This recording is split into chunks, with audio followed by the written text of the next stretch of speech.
成立2单位文潮院以民间策展为号召，结合潮人物杂志等单位，22号邀集建筑等各行各业的精英来到台南，选定雅国游艇的环境来一抓知识交流，要让各界感受高度融入文化美学之下求新求变的想法。为什么叫文潮院？院就是民间书院的意思。那书院来讲的话，就是一种知识跟各种资讯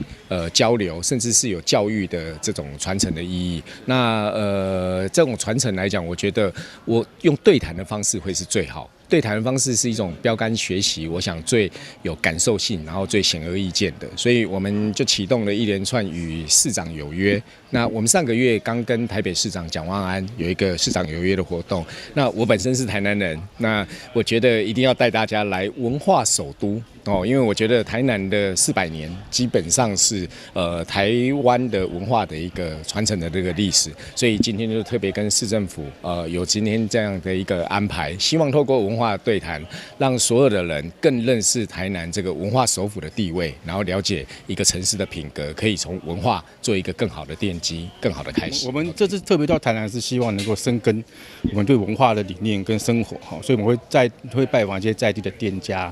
或是很多年轻人愿意搬到台南过来，用他们其他地方的文化来做这一块，所以我们就很重要，因为台南的文化特别让我们觉得有生活感。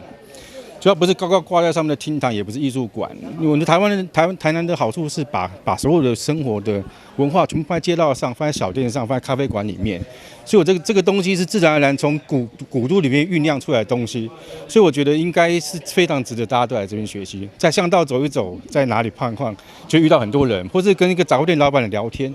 把台南的文化聊出来，我觉得这是太令人兴奋的事情了。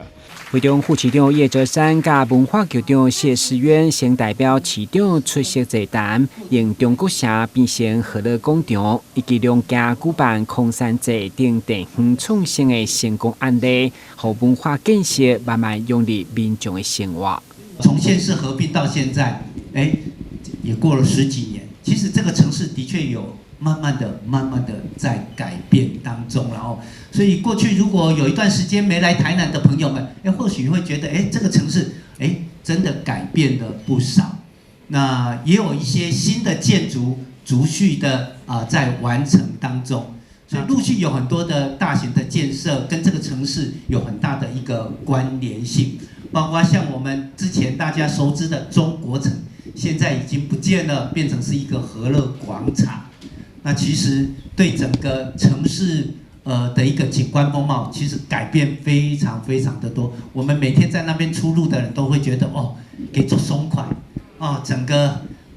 在地的人说这样子风水就会变好了所以其实连在地的民众都有感的时候，我觉得那一个建设才是真正的成功。政府苏克检采有较传统，不过民间的创意无限，所以文潮院希望透过座谈的方式，在各县市巡回交流，让海洋、和文化等等变成城市经济一环，用文化创意的竞争力来面对国际。台南新闻管制林英根采访报道。